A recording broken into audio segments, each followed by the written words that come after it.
Good morning. My name is Jenny Jun, Assistant Professor at the Sam Nunn School of International Affairs here at Georgia Tech. Thank you all for joining us today, despite this being just the day after Thanksgiving and actually the last day of classes at Georgia Tech. The strong showing today goes to show just how excited we are for this event and just how important this topic is actually for the state of Georgia. And it's not often that the Institute gets to host a high-level delegation from South Korea, and we're truly honored today to welcome the South Korean ambassador to the US, Kang Kyung-wha, leading a large caravan of delegation from the Ministry of Foreign Affairs on a multi-city tour starting from Atlanta. So Georgia is home to one of the largest South Korean investments in the US, and this relationship has been a linchpin in advancing technological cooperation and economic security issues between the US and South Korea. And Georgia Tech is in many ways a key piece of that puzzle. And we're grateful to the delegation and the panelists today for their insights they can lend to the audience today. I'd also like to thank the Korea Economic Institute of America for bringing this opportunity to Georgia Tech, and also Eric Koob at the Sam Nunn School of International Affairs for handling a lot of the behind the scenes work. With that, I will hand over the mic to Scott Snyder, President and Chief Executive Officer at KEI. Thank you.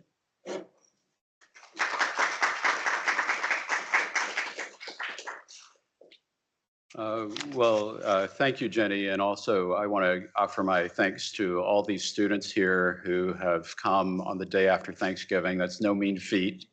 And I also want to express my thanks to the Ambassador, Kang Kyung-wha, and also the delegation from the Ministry of Foreign Affairs for allowing us to help them at the Korea Economic Institute as part of this caravan tour to Georgia, Texas, and Arizona. Korea Economic Institute is an organization based in Washington, but we've been working for over 3 decades with World Affairs Councils and universities to do programs around the country. And I'm especially pleased that we're here at Georgia Tech because we can see what's happening in Georgia, and we want to do more to support some of those activities. KEI basically has 3 main functions. One, we're a support organization for the official relationship between the United States and South Korea. And this is a perfect example of ways in which we can provide that support as a non-government organization based in DC. Second, we're an information provider about the relationship between the 2 countries. I think this role has become more important as things have moved faster, especially this year, in the economic and security dimension of the relationship. The relationship is in the middle of a transformation from one that for decades was focused on providing security to South Korea by the United States to one that I think is truly a partnership. It's one that has gone from being forged in blood during the Korean War to one that going into the future is being powered by chips, batteries, and critical and emerging technologies. And so this is very important to understand. I think that's the subject of the meeting. And then a third role we have is really outreach. And we're hoping to do this program and also more in Georgia to support what we perceive as the growing interest in things Korean that is driven by a lot of this inward Korean investment that is coming in to Georgia and to other places around the country. And I also just want to highlight some results from KEI's most recent survey of American public opinion as a way of setting the stage for that conversation. Just about 4 takeaways. One, the relationship between the US and South Korea has very strong support from the American public, over 60%, as well as the US troop presence in Korea. 2, increasingly, there is openness to Korean investment in the US, similar levels in terms of American perception to American support for investments from Germany and Japan, but in stark contrast to American support, for instance, to investments from China. A third takeaway from the survey that we conducted in September is that historically, when we asked about what the importance of the US-Korea relationship was, North Korea was the main focus. But over the course of the past few years, when asked about what are the important issues in the relationship, Americans say that South Korea is an important technology partner and an important partner in supply chains. It's almost the same, basically a few percentage points more than those who are focused on North Korea or China. And so that is a significant development in the relationship, because basically what it means is that the relationship has gone from being a one-way relationship defined by US provision of security to South Korea to a two-way partnership in which we're working together in so many different areas with a much stronger base. And so that's really the main thing that gets me excited about the work that we're doing, and the main thing that I think is going to be important about the programs that we've organized for this week. And so I'll stop there and turn it over to Madam Ambassador Kang Kyung-wha.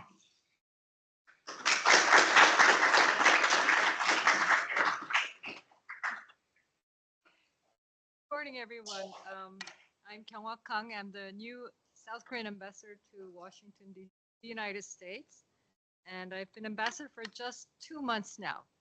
When it was suggested that we start out on this caravan. Did you hear me in the back? Should I start? Okay. We go out on this caravan. I thought, wow, how exciting, a caravan. Sounds fun. So I agreed to do this, but I really did not have any idea what kinds of activities this would involve. But now being here and having heard Professor Chun and Scott, of course, I clearly understand why this activity of public diplomacy outreach beyond Washington, D.C. to these key states is really important for South Korea's diplomacy. And to do this first here in Atlanta, Georgia, underscores the importance that the city and the great institutions of learning, such as Georgia Tech, and the industries in this state have for South Korea's vision of what we mean in the world, what we mean to the United States. And so I always find it inspiring to be speaking to the future generation of leaders, which we have here, especially in the world of technology. So thank you, Professor Chun. Thank you, Scott, for those openings and welcoming. And thank you, experts and panelists, for being here. Thank you, students, ladies and gentlemen. I'm truly honored to welcome you to today's conference on the Nexus of Economic Security and Technology. Thank you, Georgia Tech, which is one of the world's leading centers of excellence in science, engineering, and innovation, and the Korea Economic Institute of America and KEI, and Scott Snyder and his team for organizing today's gathering. And thank you, our distinguished panelists, E.G. Lee Sung-hwan from the Korean Foreign Ministry, Professor Hyo-young Lee from the Ministry's Institute of Foreign Affairs and National Security, sorry, and Mr. Ryan Fedasiuk from Georgia Tech, Vice President Inje Cho, there you are with SK, and President Jae Kim. There you are with Southeast Chamber of Commerce. Sure, they'll give you a wonderful presentation to share their expertise and insights. Thank you.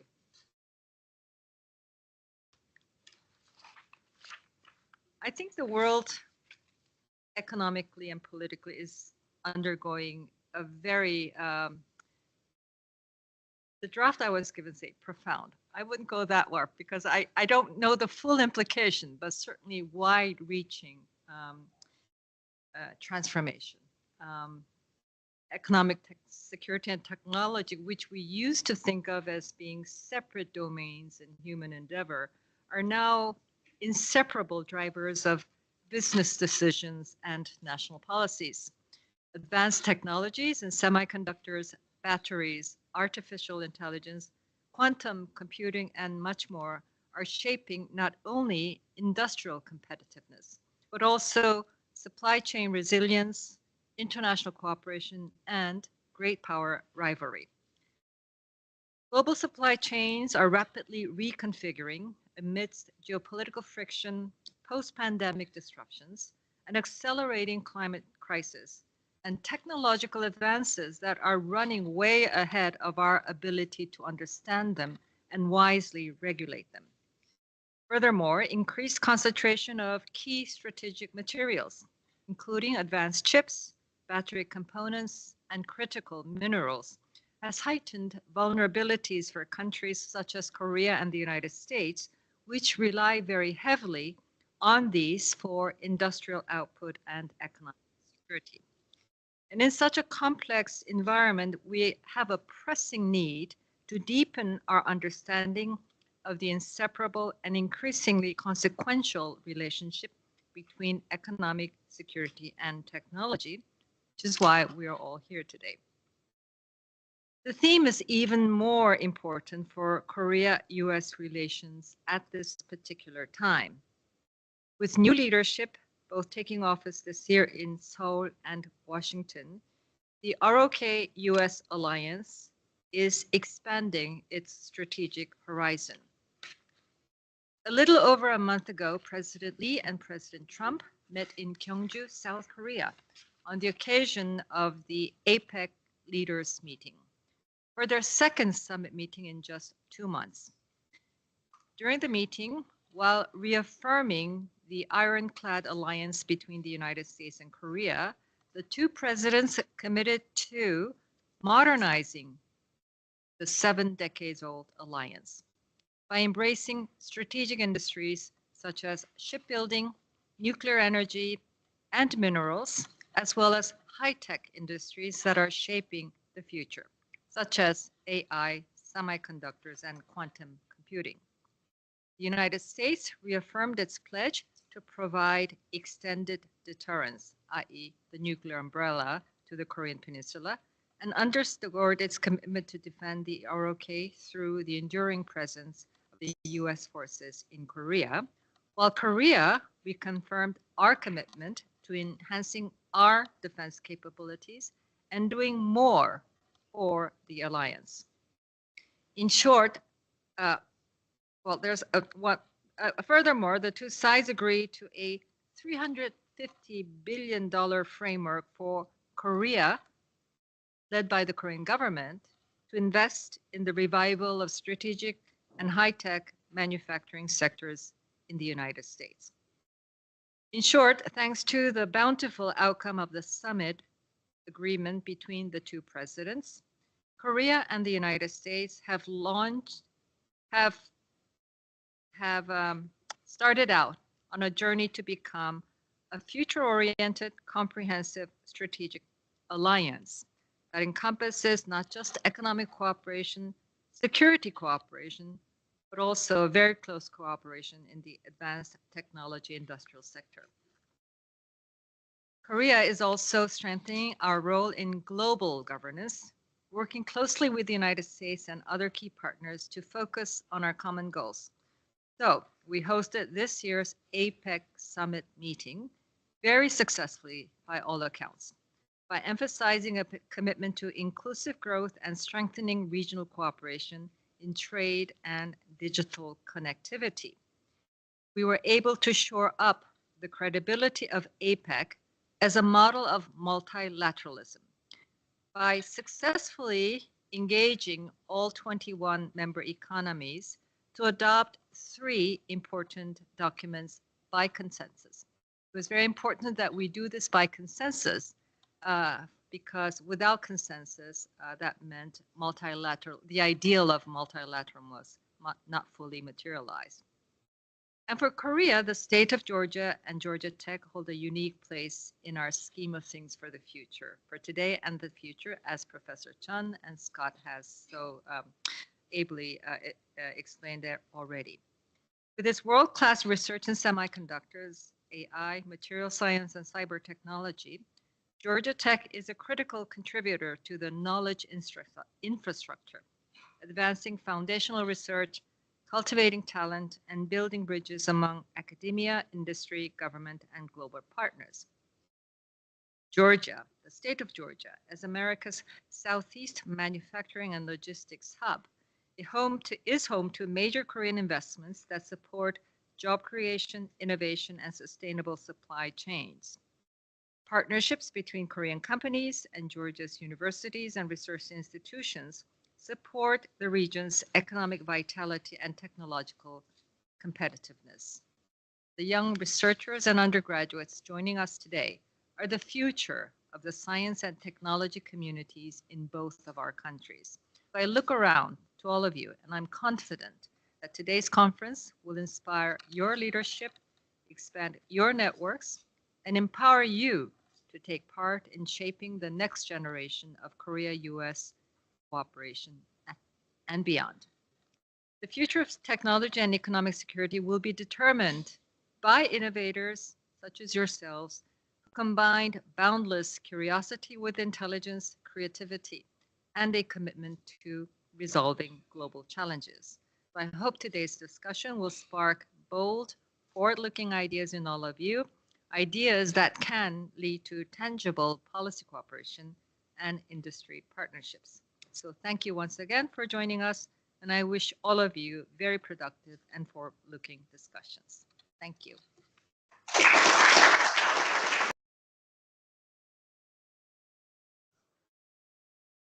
Okay, hi everyone. Welcome to our panel event titled The Nexus of Economic Security and Technology, Why Georgia Matters for South Korea. We have an Avengers group of panelists today on the topic, bridging multiple perspectives from government, industry, think tanks, and academia. So I'll just explain the panel logistics really briefly. So I'll provide brief introductions of each speaker before they begin their remarks. And just a clarification, the panel will go until 1 p.m., not 12:45. And hopefully you can stay for an extra 15 minutes. That will allow you time to ask some questions to the panelists as well. All right, thanks so much. So we'll start with Sung-Hwan Lee, is Director General for Strategy and Policy Planning at the South Korean Ministry of Foreign Affairs, where he is responsible for holistically coordinating foreign policy and developing medium to long-term strategy for the country, as well as overseeing the implementation of its Indo-Pacific strategy. Since joining the Foreign Ministry in 1999, he has held various positions regarding South Korea's relations with China and served as Minister Counselor at the Korean Permanent Mission in Geneva, where he handled international trade issues. So we'll begin with DJ Lee and his remarks, and then we'll go down the list. Thanks. Well, thank you so much, and thank you so much to the Sam Nunn Institute, or the School for International Affairs. And I think no panel on Korea, or relating to Korea at least, that's held under the auspices of the Sam Nunn Institute would be incomplete, or would be complete, without harking back to the former senator's contributions, especially in the field of non-proliferation. Obviously, non-proliferation is an important topic for Korea, and he has in fact underscored the need for securing gainful employment opportunities for former nuclear scientists, lest they revert back to developing nuclear weapons. And so that was an important insight that we in Korea continue to uphold and learn from. So on the topic of economic security and technology, I think it might be a convenient starting point to really give an outline of where Korea is geopolitically and geoeconomically. As you all know, Korea is a longstanding ally of the United States. We've been in an alliance partnership for 70 years. And you'll probably know that we are also one of the top trading partners for China as well. So it's become almost axiomatic in recent years to suggest that Korea, on the one hand, is depending on the United States for its security, whereas on the other hand, it's depending on China for its economic opportunities and growth. I will say, though, that in recent years that proposition has been challenged and in fact is deemed no longer sustainable in light of current realities. In fact, we now see how, with the inauguration of both new administrations in Korea and in the United States, that this relationship is really going from one level to the next level on the security front, but also equally, our economic partnership is becoming deeper with every passing month. And so we're seeing that initial bifurcation of Korea's dependence grow into convergence towards the United States. And I'll just briefly outline three perhaps key factors that can explain that seismic shift in Korea's orientation. First and foremost, obviously, is de-risking and decoupling. The widespread moves towards de-risking, that obviously has an impact on Korea as well. Indeed, I think one very emblematic of some of the dilemmas faced by Korea in that regard is that Korean companies, especially Samsung and SK Hynix, these are the top two producers of memory chips in the world. So memory chips are the ones that store all the data and the stuff in your cell phone, whereas the logic chips produced mostly by TSMC are the ones that do the computing and the thinking. But you can always think, but as long as you don't have a memory, there's really there's very little utility to all the memory that all the computation that you do.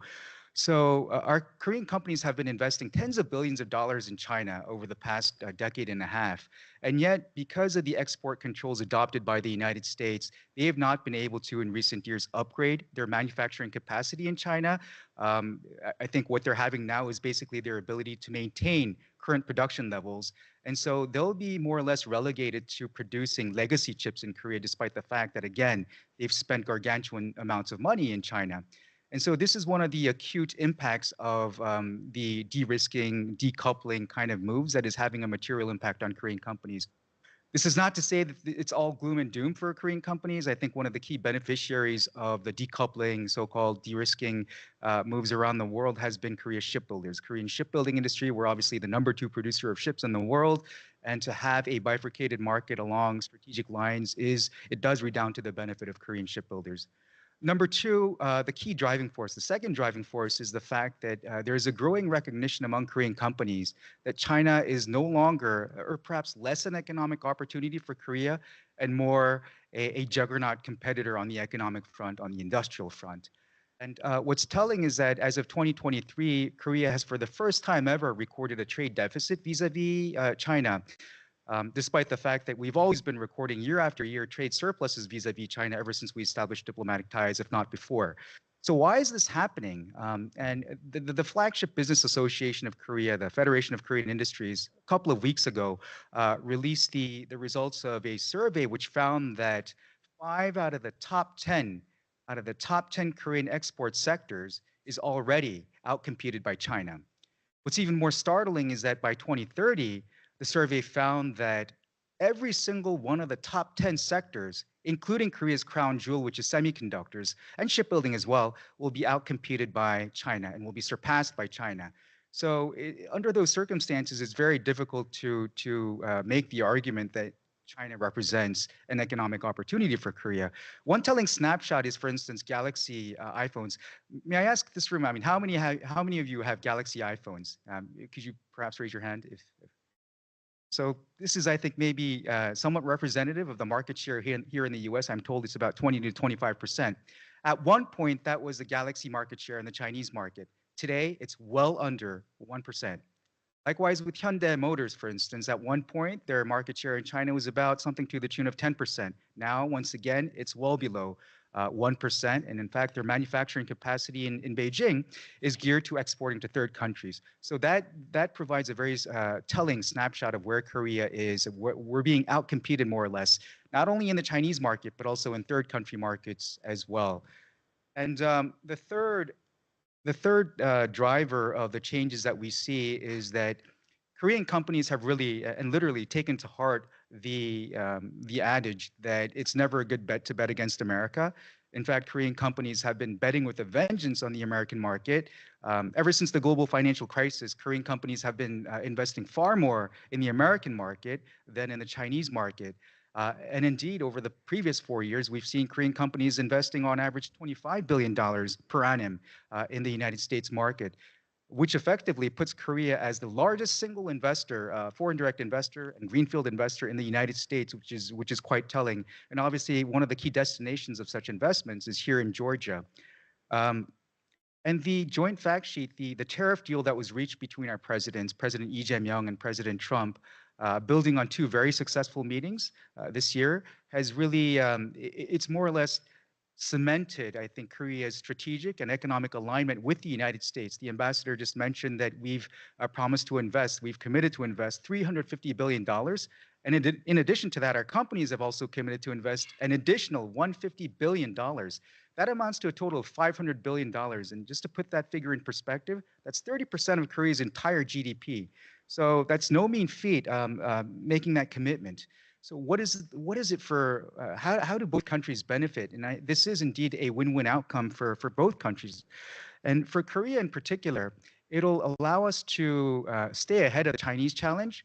It'll allow us to align ourselves and embed ourselves more closely in US supply chains and cater to the most advanced market in the world. And this will enable us to hopefully stay ahead of the China challenge and hopefully defer that date that I mentioned in 2030, where all of our top 10 industries are being outcompeted. At the same time, it does behoove Korea to sort of work very hard to make sure that we don't deindustrialize our own economy, that we don't accelerate our own hollowing out, industrial hollowing out, or the loss of jobs in Korea in the process of investing so much, 30% of our GDP into the US economy. So that's work cut out for the Korean government back home. Finally, what's in there for the US? Well, the US is able to bring advanced manufacturing back at home. So that'll redound to its strategic competition, whether with China or with whomever. And I think I would just simply close on a final note, given that we're here in Georgia. The Georgia zone is Home Depot. And back in the day when I was studying in the US, that was about 2 decades ago, the motto for Home Depot was, you can do it, we can help. I don't know whether you guys have heard that, but and perhaps no longer the motto, but as the US seeks to do advanced manufacturing, Korea is here to help. So I'll close on that note, and I'm happy to take questions later on. DJ Lee. Now we'll have Dr. Hyo-young Lee. She's an associate professor at the Korea National Diplomatic Academy, where she teaches courses on international trade and diplomacy. Her research interests span a variety of international trade issues, including industrial subsidies, digital trade, and economic security. She previously worked at the Korea Institute for International Economic Policy and at the Trade, Industry, and Energy Division at the Presidential Office. She received her PhD at Seoul National University.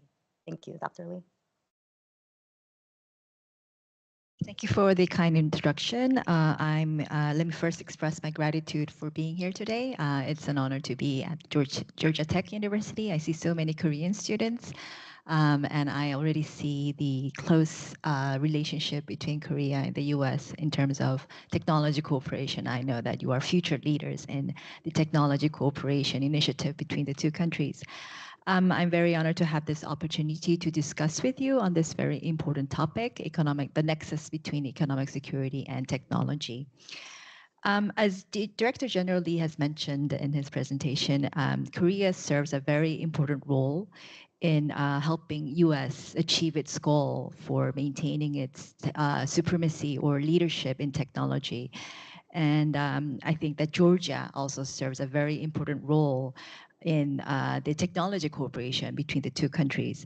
And as Director General Lee has already mentioned, the recently agreed and signed MOU between the two countries on strategic investment and the outcome of the trade negotiations, I think, will further solidify this technology cooperation between Korea and the US. Having said that, I would like to address some of the key challenges that we are actually facing when we're talking about economic security and technology cooperation. And I would like to start by talking about export controls. As we know very well by now, the main tools that the governments are using for promoting or strengthening economic security, especially in the technology area, are export controls. The other main tools that governments use would be import restrictions like tariffs or restrictions on FDI, both inbound and outbound.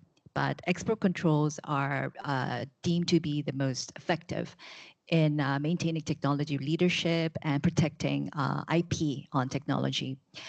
And the primary goal of using export controls is, as you know, to maintain as much a lead in technology leadership over competitors. And mainly we see a lot of export controls being used against China because it's the main adversarial competitor that we are facing nowadays in terms of technology, performance, and application.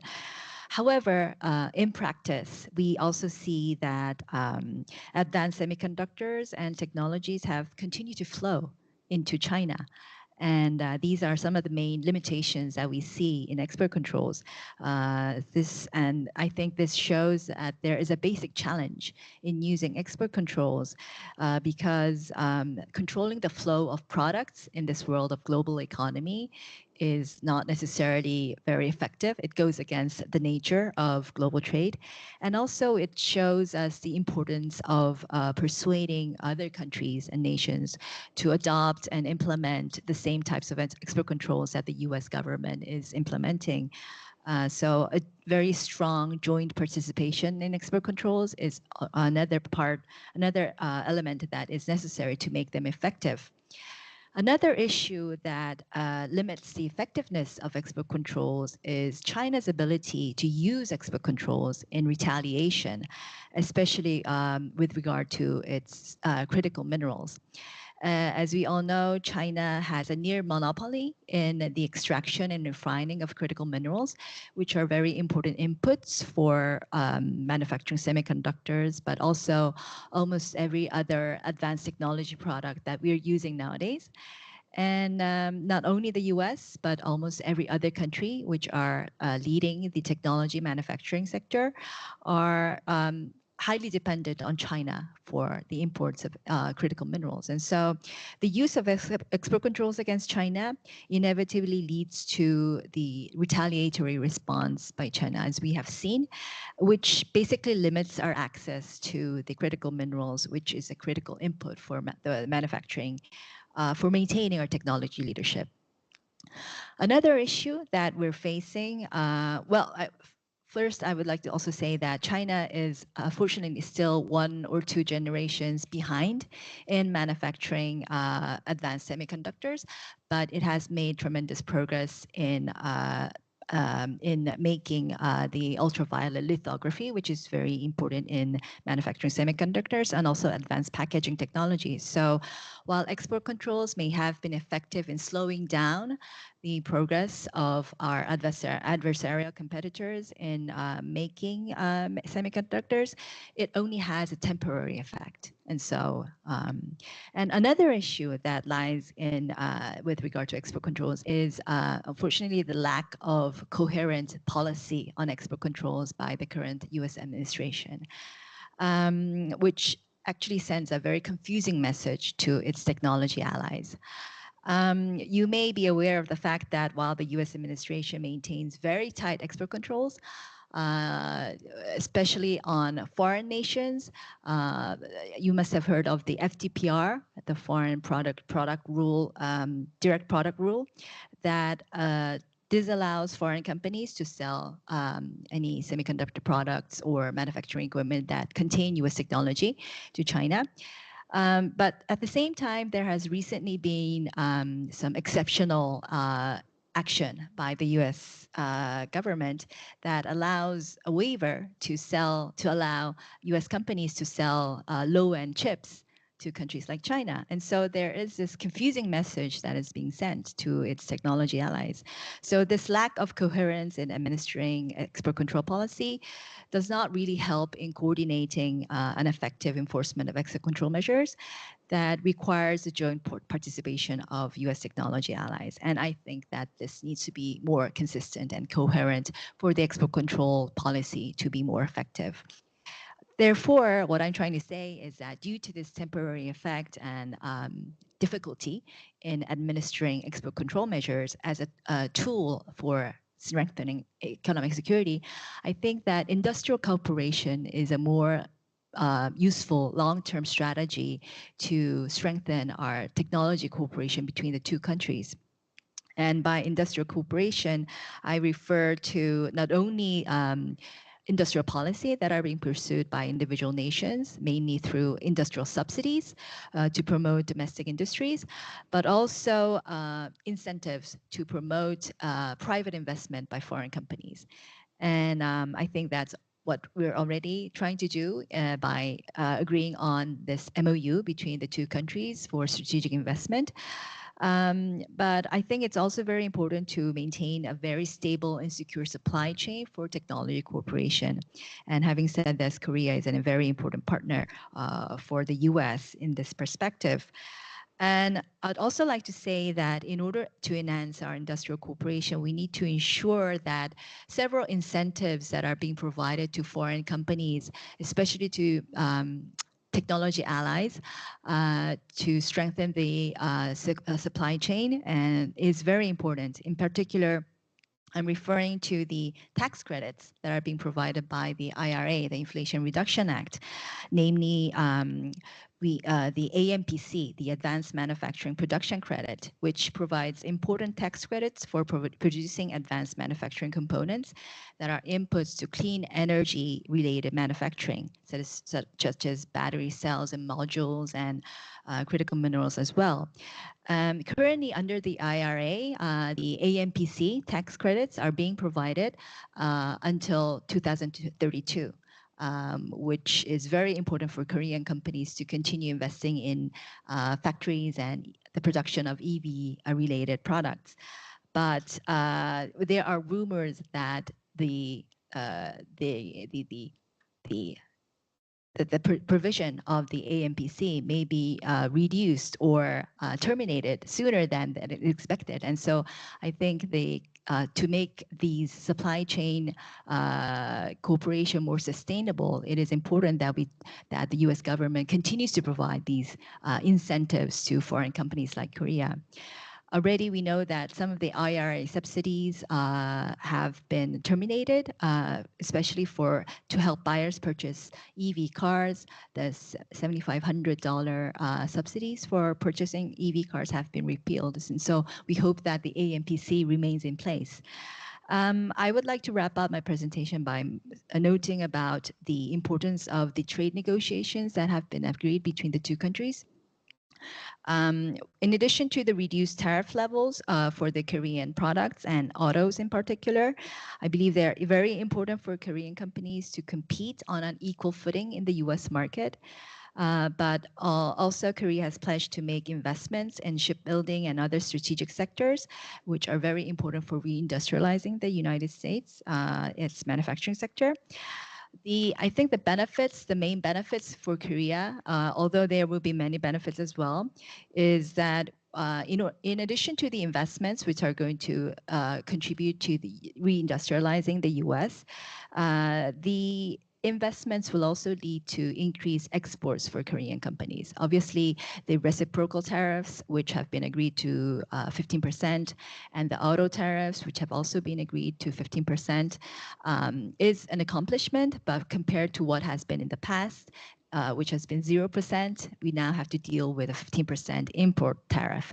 But fortunately, the import tariffs that have been imposed on our competitors like the EU and Japan are at the same level. And so we have an equal footing from that perspective. But still, it's the export volume from Korea to the US has been decreasing for the last 3 years. And so I hope that the investment pledge will be accompanied by increasing exports for the Korean companies so that the trade relationship between the two countries will continue to develop into the future. Thank you. Thank you, Dr. Lee. Next, we have Min-jae Cho. He is Vice President and Board Member of Epsolix, a subsidiary of SK Group, where he leads strategic initiatives to commercialize semiconductor packaging solutions, including glass substrates, which is an emerging technology critical to the future of AI and high-performance computing. He played a pivotal role in establishing Epsolix's US manufacturing presence in Covington, Georgia, a landmark project supported by the CHIPS Act and aimed at strengthening the domestic semiconductor supply chain. Thank you. Jenny. Hi, everyone. Thanks very much for your time. I'm not sure how many of you are aware of glass substrate. You heard about glass substrates? Excuse me. Woo! So I'll tell you a story, and this kind of fits quite well for today's topic. Is this glass substrate is actually, excuse me, I don't know why my voice is falling down, but it came through a development from Georgia Tech Advanced Packaging Research Center. This is a new technology we will be seeing in the future to be replace the organic substrate. And if you look at the picture up here, this is on this side, left side is the AI engine that we'll be building up, and you'll see that there's a glass on top of 2 HBM memories and a system chip on the middle. And this is a technology we've been working closely with. Oh, thank you very much. With the system chip makers. Oh, should I use this mic? Your mic is not working, so. Excuse me. So we came to Georgia because we started with this technology with Georgia Tech, and no one believed that we were able to build this glass substrate because right now the dominant market right now is TSMC out of Silicon Bridge. And I think people who are from Georgia Tech and where Georgia is, people will ask me two things. Why did you thought about building a factory in Georgia where Georgia has not much resource in semiconductor?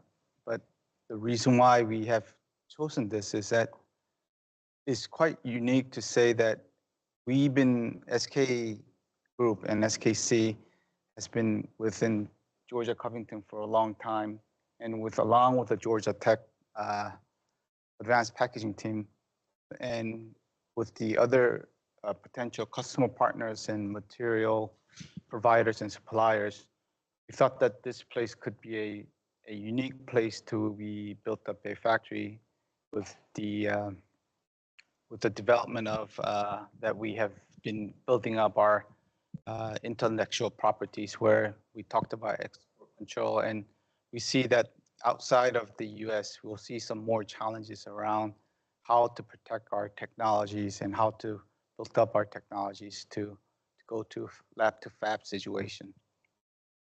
The next part that I wanted to point out is that we thought about how should we build this factory? Should we do it by ourselves?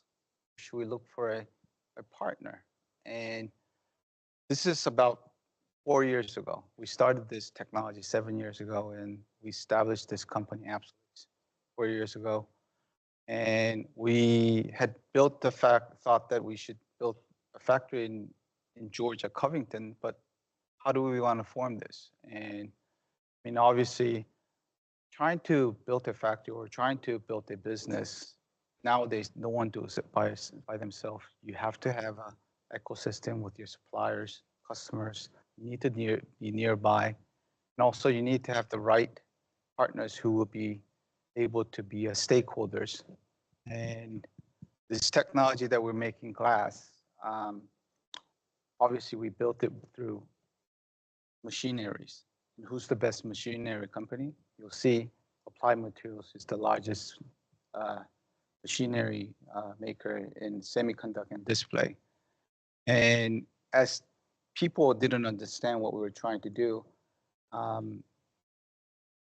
Applied had reckoned the future of where the AI engine should be built and what needs to be developed because of the limitation of Moore's law of semiconductor technology will have some limitations of building a next generation high performance chips.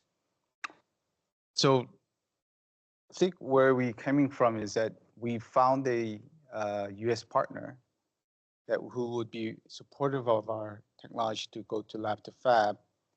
And the next part that we had developed to the end was that we need suppliers, and we started with about 30 suppliers.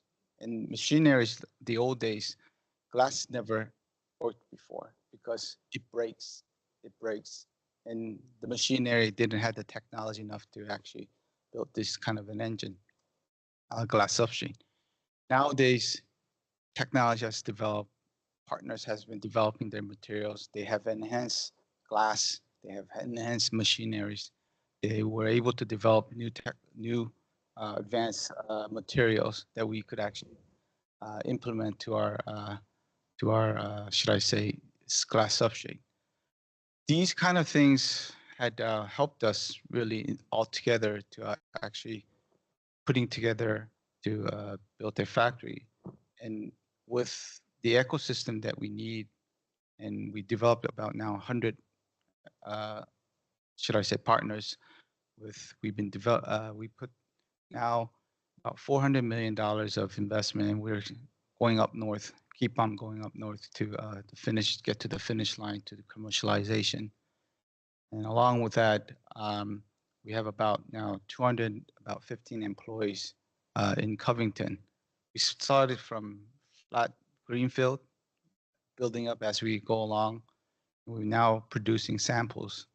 You'll see these technologies that we come into will be the next generation AI that people are talking about, high consuming energies that could be reduced, high computings that is required for data centers. And people notice this, that nowadays other competitors are willing to put glass substrate, but we would like to point out that Georgia is the first ever building up this glass substrate business in the US.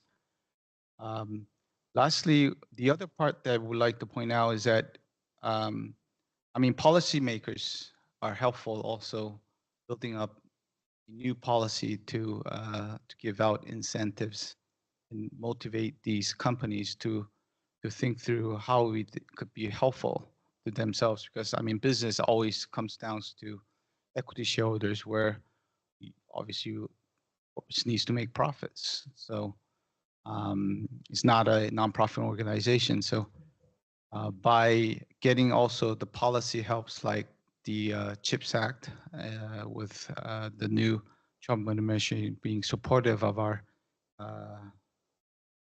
manufacturing and getting grants from our chip office. Along with that, now the government also federal government, I would say, have been helping us to develop a next generation R&D advanced packaging program. And the front of the line right now is the Georgia Tech team, also working with us closely with other business partners. I wanted to just point out that these things doesn't come together at once. It takes time, but it comes to the right timing when everybody's willing to help, meaning by the policymakers, the suppliers, the ecosystem go along, and others who are willing to also invest with us to be a stakeholder. And lastly, I wanted to point out to everyone is that the part that we need to think through about about the next, should I say, economic security and technology is that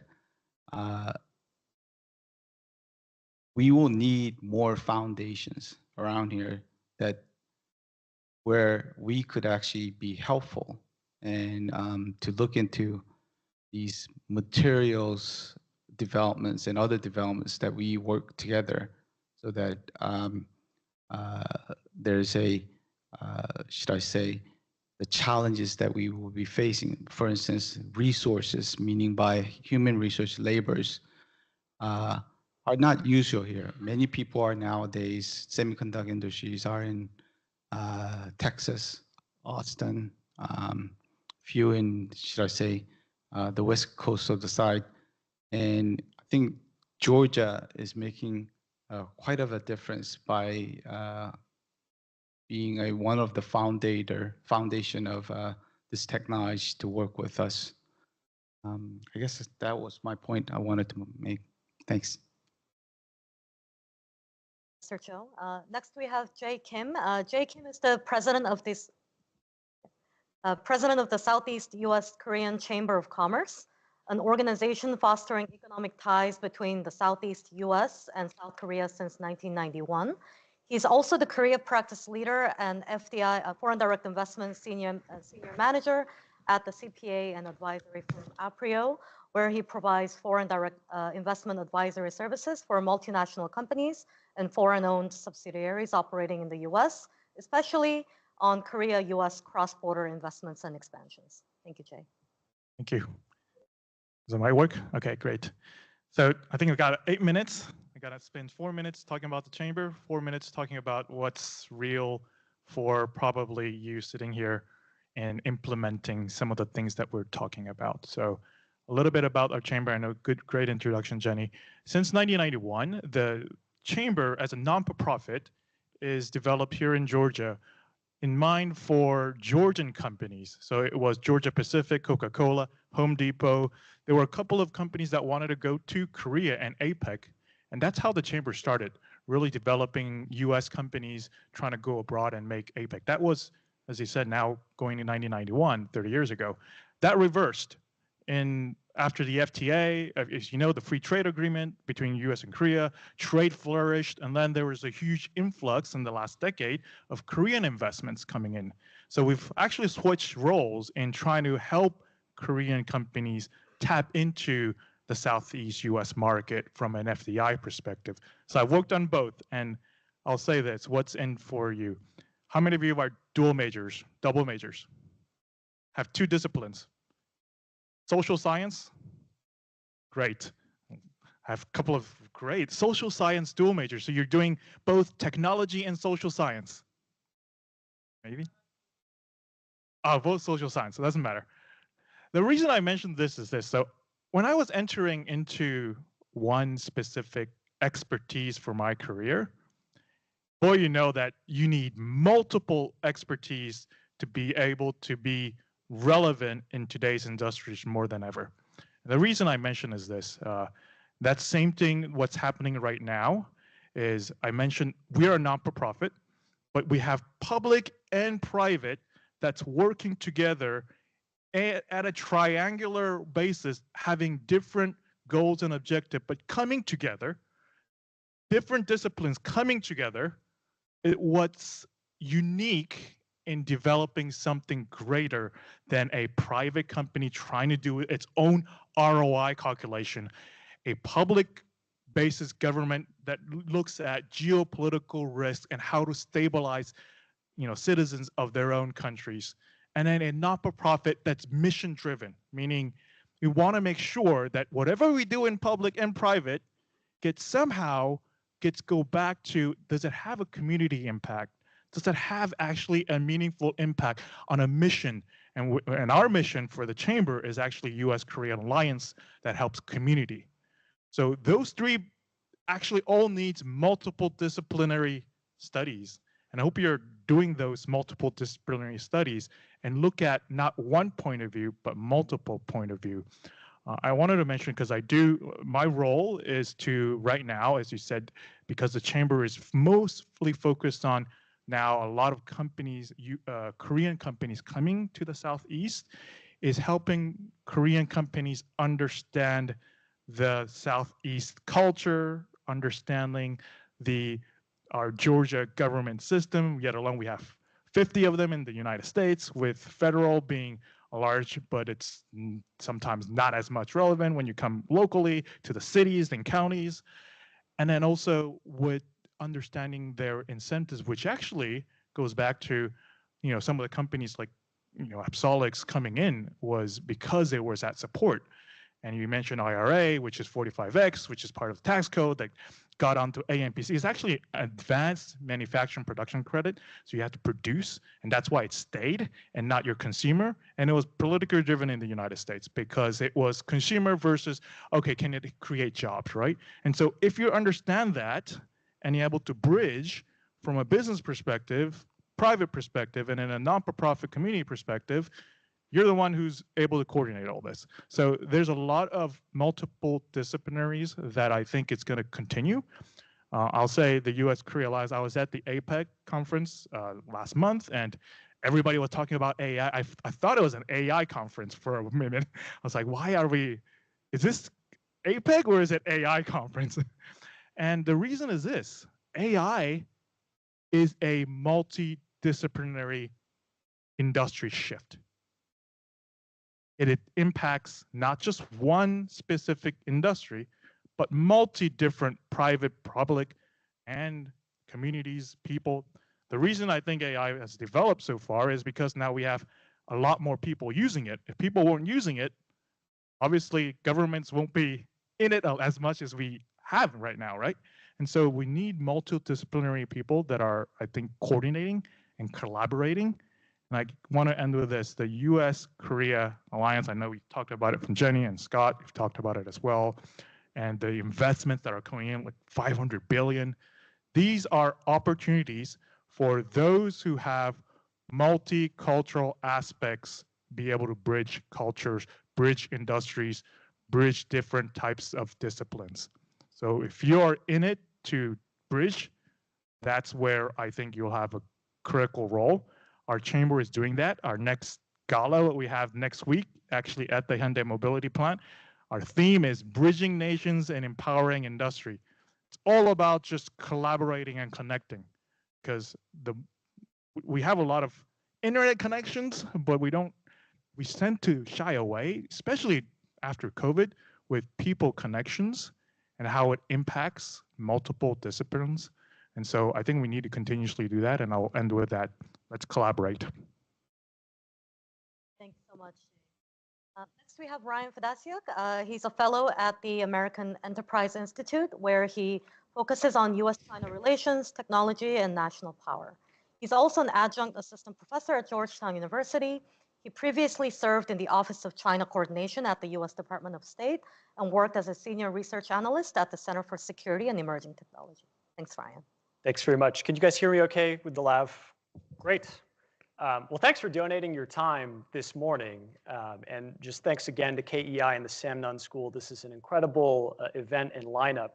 You know, when I first started kind of tangentially observing U.S.-Korea relations maybe 5 years ago, it was a tongue-in-cheek kind of saying that South Korea's position in the world seemed akin to a shrimp between two whales.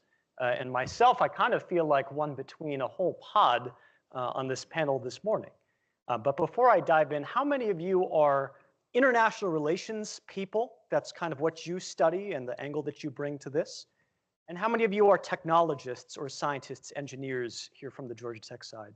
And how many of you are both of those things? Nobody claims, very few people claim to be both. A very hard space to occupy. Well, I'd like to kind of synthesize a lot of the content that we've heard today and offer my view as kind of an outside observer and enthusiastic cheerleader of the US-Korea relationship from where I sit and observe it, focused on US-China and on global technology analysis. But as Scott, kindly alluded to at the very beginning of the presentation today, it seems to me that the US-Korea relationship is in the midst of a beautiful, yet at times painful metamorphosis from a 1953 political military alliance forged in blood to a comprehensive partnership that is rooted in technology and economic interests. I've been so glad to see this progress over the past 5-6 years in my time in Washington. But I want to lay out for you, I think, 2 areas where things are going exceptionally well in the US-Korea relationship on tech and economics, and 2 things that we could probably do better. I think the main theme that I've observed is that both of our countries are doing an exceptional job integrating their hardware supply chains. And it's really the social and regulatory operating systems of our countries that is struggling to catch up. The first thing that I think we are doing well is aligning politics with physics to specialize in our respective supply chains. Now, you've heard from several panelists today that focus on different aspects of this relationship. But if you know about the global AI industry. You understand most likely that the bottleneck in AI development has shifted. Whereas when I first started looking at this technology maybe 10 years ago, everybody was obsessed with getting to the next rung of Moore's law, squeezing the most transistors onto a logic die. Today, the bottleneck really is in memory chips, like you've heard, but also in packaging. And in both of these industries, Korea is a dominant player. It's not just a dominant player, it's the world leader. Samsung, I think, holds 40% of high bandwidth memory manufacturing capacity in the world. Hynix holds 50%. The United States has champions of its own, like Micron, and there are good partnerships between US and South Korean companies, but they are at the same time competitive for what is the dominant global industry. In my view, Korea occupies today a role analogous to what TSMC and what people were saying about Taiwan maybe 5 years ago as the linchpin in the production of global AI accelerators. A key example of where I think this is going right actually is in what you've just heard about packaging capacity. It's no longer just high bandwidth memory, but the fabrication of the substrate on which the memory chips and the logic dies sit. You can kind of think of this like if you strap a Ferrari to a bicycle frame, it turns out you actually don't go faster, you fall over. And this is the problem that we're having in the high-end chip industry. This is the problem that South Korean companies are working to obviate. And they're doing it by investing $600 million here in Georgia to make the next generation of AI chips made in the United States with South Korean capital and technological know-how. This is, I think, a key success story. The second area where we are really knocking it out of the park is in building integrated supply chains that amount to more than the sum of their parts. I think two good examples of this are in critical minerals and also in shipbuilding. So in critical minerals, you all witnessed the tumult of 2025, China's unprecedented announcement of a pretty sweeping licensing regime in October. But even for the past couple of years before that, something that I had to deal with pretty often in my old job was the fraught control of gallium and of other rare earths that China was producing. And the problem here is not that China has dirt that is more special than ours, doesn't have better elements in it. The problem is that it spent 50 years really creating a vice chokehold on processing capability, making minerals and magnets that are so pure, 6N purity. How many of you know what 6N is? Where are my engineers? Somebody explain it? So it's 99.9999% purity of exceptionally rare elements. We don't make them in the United States. This isn't a fabrication capacity that we can stand up overnight, but it is a capacity that South Korea has been investing in. I think a key example of where this has gone right is in the Mineral Security Partnership that was announced between the two countries pretty recently. And this is, which South Korea assumed the leadership of relatively recently, where basically you have a Korean company buying access to an Australian-run mine in Tanzania, investing $40 million for a 20% stake to acquire dirt and then refine it in South Korea, ultimately used to make batteries in the United States. And this kind of integration of global supply chains, I think, is a realistic assessment of where the United States is headed. I think it's a realistic expectation that the Trump administration will have and does have as it tries to grapple with the necessary step of reshoring and friendshoring critical supply chains. Shipbuilding is the other key success story here. The US Navy is outnumbered in ship manufacturing capacity at a ratio of 232 to 1 with China's shipyard production. We have massive numbers of ships sitting in dry dock in the United States just waiting for a slip that they can be worked on to get back out into the ocean. And this is not just an economic issue, but this is really where the rubber meets the road, where the metal hits the water for the integration of national security with economic security. And so at the same time US shipbuilding firms have struggled, I have personally been really excited to see certain South Korean companies, particularly Hanwha, come to the rescue, investing $100 million to purchase a shipyard in Philadelphia in the United States, but then also just recently, over the past couple of years, being some of the first foreign companies, some of the only foreign companies to win maintenance and repair contracts to do work on US surface vessels. This is not only a boon to the United States, trying to help our ships get back in the water faster, but it's also obviously a boon to South Korean industry. And I'm really optimistic that this is a bright spot in the relationship. Now, if you're anything like me, you're probably asking, well, if this is such a natural partnership, a match made in heaven, what could possibly be going wrong? What explains the friction that our two countries have been encountering over the past year? I think there are two policy areas that are a no-brainer, and you'll forgive me as an ex-diplomat who's been liberated from some of the confines of what I can and can't say, with being frank with you. But I think it would be improper not to address the elephant in the room, which is the mismatch of our visa policies. Right, we're here in Georgia, where in September there was an incident involving a number of Korean nationals who were working at U.S. plants working on battery technology. I think really this is not an issue with the U.S.-Korea partnership. It's really not the way I see it at all. I view this as a relic of the United States' rather outmoded view of examining its visa policies and its competition for global talent. At the same time, the United States is pursuing modernization of its visa schemes, Korea and with several other countries, USMCA, under the US partnership with the United Kingdom. I think it is proper to try to examine Korean workers, manufacturers, technicians in fabrication facilities in the United States. There are machines built by companies that are proprietary information, made in Korea, manuals written in Korean. And the fact of the matter is that I think the United States benefits from having Korean technicians helping build that manufacturing capacity in America.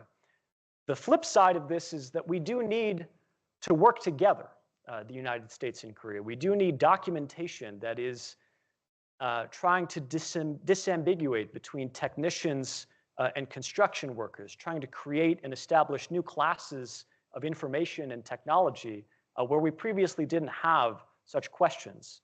That's because the technology is new, and it's because our partnership is entering a new era. The second and perhaps last big thing that I think the US and Korea need to work on is in trying to coordinate their export controls. And I think that Dr. Lee alluded to this very well, as did DG Lee. But the bottom line is that many Korean memory chip manufacturers today are in a very similar position to US logic chip design companies just a few years ago. Large investments in China, large revenues in China, don't want to forsake those, especially given the mercurial nature of US export controls under the Trump administration, or at least that's what it seemed like so far. But I would submit to you this. I think that the United States and Korea can and do need to work together on this. There is a collective action problem that can be solved. Basically, the friction, for those of you who may not be tracking with such fidelity as our panelists have laid out, is that US and Korean companies both want to make money in China. The problem is that China is benefiting from the same chips that are being made by both design firms. And so if one party wants to leave money on the table, then it's up to the other to pick up. This is a dynamic that is not unique to the US-Korea relationship. It's something that the United States has navigated with nearly every one of its bilateral alliances with respect to emerging technology. But it is one that I'm optimistic we can coordinate better on. Something that I think it's right and proper for the United States to offer Korean firms is some semblance of market guarantee, some semblance of continued revenue. If we are asking Korea to leave money on the table in China, then probably we need to coordinate better to expand the pie for the rest of us. At the same time, we do need assurances from Korea that it will be faithful to controls that were coordinated in advance. and that are shared properly with Korean officials. So this is, I think, an area where we can and should cooperate. It's an area that is increasingly important, not just for economic growth, but for military capability. And I'm optimistic that we'll be able to do so. But in these, at the end of the day, I think the message I'd like to leave you with is that this is, I think, the beginning of a beautiful, expanded partnership. We're really turning into a butterfly, and it's going to take some growing pains as we start to stretch our wings in this. But from shrimp to butterfly sounds pretty good to me. Thanks. All right, thank you, Ryan. Really could not have asked for a better group of experts to speak on this panel, and really, speaking to the themes that were being said towards the end, it really highlights the importance of multidisciplinary approaches, really just seeing how the lineup is going. I think it's also, you're advertising our school on our behalf, basically, about the importance of multidisciplinary thinking and approaches, even at Georgia Tech as well. Right, so we have only a couple of minutes left, so I want to maximize time for the audience, and using the moderator's prerogative, we'll maybe go about a couple more minutes over, as long as you all are okay, ending maybe 5 to 10 minutes late. So I want to turn it over straight to the audience for any questions. All right, Sang-yeon, let's hand over the mic, actually. Thank you.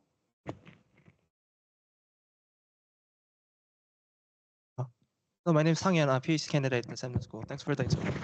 And my question goes to DG Lee about the more likely the future nexus of the economic security and the technology. And my question is about asking your thoughts about the relationship between the declining population problem in South Korea, as well as the number of the scientists and engineers who wants to stay in Korea, and the state power in general. I think the talk of the ambassador really emphasized the importance of the next generation, the future of these science and engineers in South Korea as a source of the science technology capacity, as well as the state's power. And yet we are seeing very huge population problem, as well as the maybe brain drain is becoming a serious issue. So I just wonder your thought as one of the foreign chief diplomats, how do you foresee this relationship? Thank you.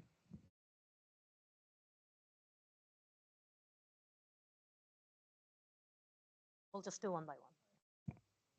I think that's it's a seminal question that Korea, the government and society as a whole is grappling with: demographic decline.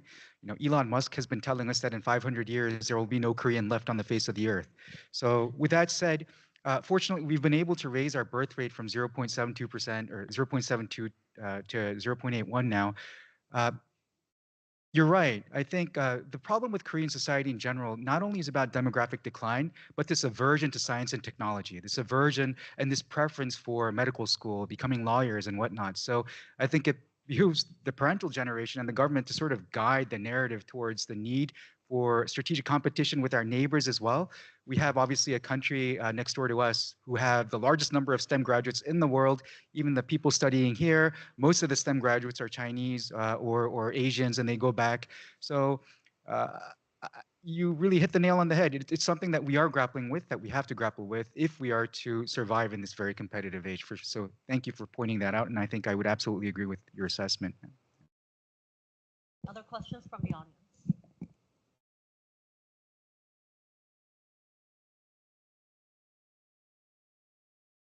Hi, thanks for the opportunity to be able to ask a question to such experienced individuals. Tae-Kyu Kim, Georgia Tech Mechanical Engineering PhD candidate, second year. I just wanted to see what you think. Clearly, you've demonstrated and you've experienced yourselves that a person with such background as we do as Koreans studying abroad here can bridge that cultural gap between people of different parts of the world and collaborate to make something that's actually very positive. But in the scope of us as PhD candidates or other students in this environment, it might not be as easy for us to be able to interact with someone from a different school. Like, coming from me personally as well, mechanical engineering PhD students in a lab don't collaborate with even other mechanical engineers in a lab right next door, let alone a completely different school. So I'm just thinking out loud here, like, how is it possible for us to make that approach, make that step towards thinking and doing something that's multidisciplinary, that is productive towards where we want to be and where our country wants to be in the future? This is an open question to anybody. For Jay, yeah. Not easy. It happens in any I think environment, like from a company perspective, departments between departments, who gets better, right? I get better ROI. I get better public interest. I get better, so we're always competing. But here's the thing, like for collaboration, yes, we shouldn't say competition is bad, but we need to be able to look at what are the other competitors or other departmental goals are in achieving a collaborative goal. So I start with, at least in my chamber, because we have so many different parties, and we always go back to what do we do as a mission for our organization? Always go back to can we do this? Can we do that? This company is doing that, and we have events that always gear towards maybe something that's of a very specific interest. Is that good for the general public? And go back to different perspectives. And so I think I can't resolve, and I think Georgia Tech is doing hopefully good on multidisciplinary, because that is the future. People who are able to collaborate are going to be the ones that are leading, because those who look at one lens, it's hard to lead a collaborative group. So if you are able to look at different lenses, I think those are going to be our future leaders. So I would start with first, not looking at just my sense of goal, but also be able to look at other people's goals, what they are. And that starts with understanding. So it's not easy, but always try to look at other people's goals before what is it that I can collaborate together with.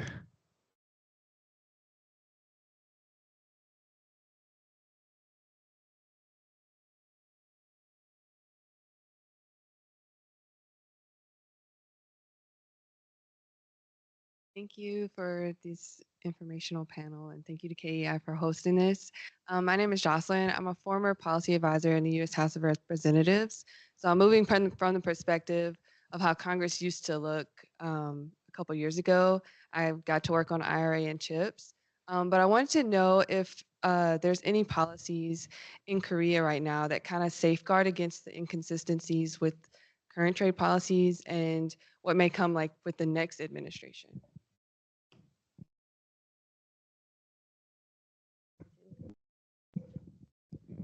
I'll be happy to take that. Recently, I was in a panel, a roundtable with companies that collectively represent 33% of Korea's GDP.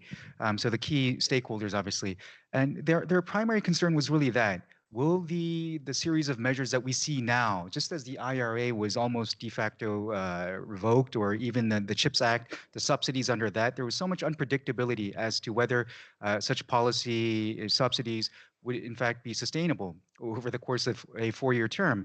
And likewise, the Korean companies that are investing now and that have committed to invest are similarly anxious about whether the various political environment that we see now will continue into the future, with another Republican administration, or will there be a wholesale negation of what we're seeing now with the Democratic administration? So, and Dr. Lee alluded to this as well, it's that the mercurial policy environment here that generates a lot of uncertainties, notwithstanding our commitment to make these investments. So addressing that will be really key for the U.S.'s ability to sustain its position as a reliable partner and destination.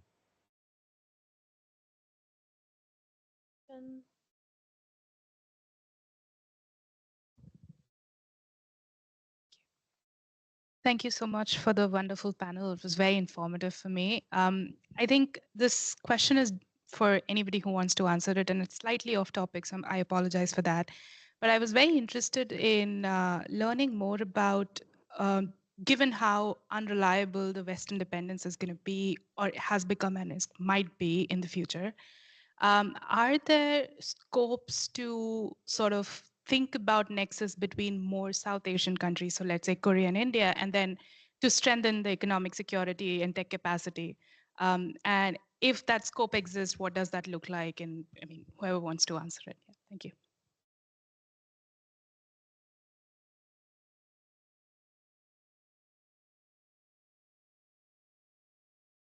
I think that's a very good question because we're seeing some other countries also subsidizing or granting incentives to corporates to build up manufacturings. It's not only India. India has been being very aggressive. Also, Italy, Middle East. Many governments nowadays are being very proactive to promote, to bring in corporates to get the manufacturing built up so that they could actually build up their economy. And I'm not sure if I answering your question, but what we're seeing is that just bringing in just one manufacturing doesn't work. We realize that still the global countries that has specialized and been developing technologies, for instance, Japan. Japan is a very strong material producers. For instance, Korea is a very strong machinery suppliers. Taiwan has been integrating the full integration of the value chain of the semiconductor. So it's building up, and we'll see some more aggressive around the different countries trying to also be just like the relationship with what we have with the alliance with the U.S. and Korea. We'll see more other countries trying to benefit this because obviously U.S. is the biggest market, and everybody will not hesitate, or should I say, step back to build a should I say relationship and commercial relationships to manufacture and export to this country. So going back to your question, I see this is going to come more, and this is not just Korea, US. We'll see more countries that are trying to be aggressive, just like India, the Middle East, and Europe also. So that's how I view it right now. Hope I addressed your question.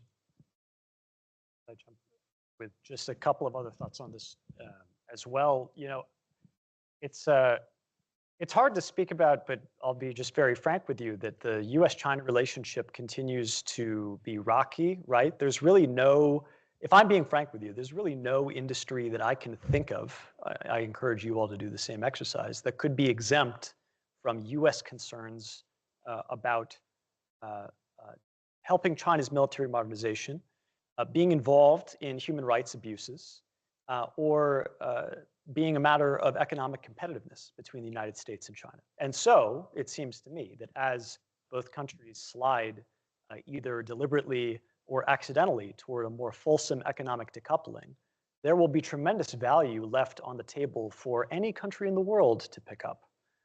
It seems that most of the immediate returns are frankly on the low end of the value chain. I mean, look at rare earths. These are not expensive commodities normally. They're expensive because they are rare and one country has a monopoly over them, but they are actually incredibly cheap to buy because they're raw materials. Same with active pharmaceutical ingredients that India makes.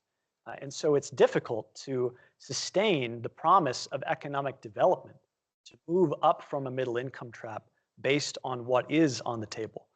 The technologies that certain states with tremendous resources are investing in generally seem to fall into two buckets: energy generation and storage, which continues to be the basis of civilization. There's a reason that science fiction authors use the Kardashev scale, the amount of energy a civilization consumes, to measure how advanced it is. That is where the world is heading with AI. And then second is high precision manufacturing, like 6N purity production of minerals, like extreme ultraviolet lithography, 2 nanometer logic die fabrication, HBM3E and beyond. These are things that are not easy to stand up overnight. They require tens of billions of dollars in investment to really be the master of, and decades of technical know-how. And I don't know how a country can decide one day to become a world leader. If you find out, please let me know. But that is, where I think the money is to be made and the value is to be generated for states right now. I'll just add one. From an industry perspective, more than more, like it's not country, it's actually your global competitiveness that's going to drive. Every country is going to look at other countries' incentives. And you mentioned IRA. It's not actually, if you look at OBBA, it actually has more tax incentive and tax cuts than the previous administration. It's just a different left pocket, right pocket type of deal for US-centric tax incentive. Still same tax credit, overall package bigger. So I will go back to, from an industry perspective, because every site selection in Southeast competes with other countries, and they look at global competitiveness beyond the incentive. They'll look beyond the whole dynamic of, oh, am I getting 2 cents per dollar on this incentive? No, that shouldn't be the only decision making for a company. Great, thank you so much. We are out of time for questions, but please welcome me in thanking all of the 5 panelists for their insights today. Thank you.